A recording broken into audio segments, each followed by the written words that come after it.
I grew up in the Blue Mountains, just outside Sydney.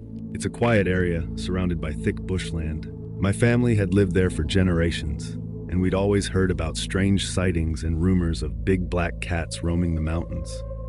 People had been reporting sightings for decades. Some thought it was maybe a leopard or jaguar that had escaped from a traveling circus or released by early settlers for game hunting, but there was never any proof. No one could ever get a photo or a clear look, and it wasn't until I was about 16 that I started to believe it might be real. It was late summer and the cicadas were deafening. I'd gone out for the day with my best friend Callum to a spot we knew well. It was an old trail about 30 minutes from town. We'd been there dozens of times, just two bored teenagers looking for something to do, and that day was no different. We were joking around, throwing rocks into the bushes, nothing unusual. We kept walking along the trail until we were getting close to a clearing, and that's when we heard something that caught us off guard.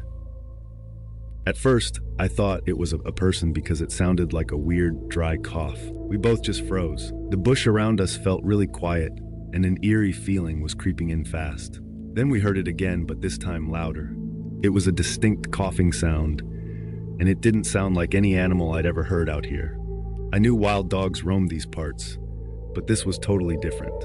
Callum wanted to check it out, and he started moving toward the sound, and I didn't want to be left alone, so I had no choice but to follow, even though my heart was racing. As we walked up the trail some more, the weird cough sound came again, only now it was accompanied by a light disturbance in the leaf litter. I could hear twigs snapping, like something was stalking through the trees. My anxiety was high at this point, and I had a bad gut feeling. After walking a little more up the trail, we finally broke through the tree line into the clearing, and that's when we saw it. This thing was low to the ground, sleek, and had jet black fur.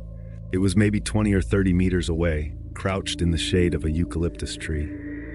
It was bigger than any animal I'd seen out there.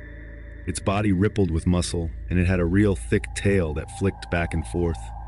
For a moment, we just stared at it, and it stared back, not even blinking. Then in a flash, it was gone, vanishing into the trees, slipping away at a quick pace, barely even making a sound in the bush.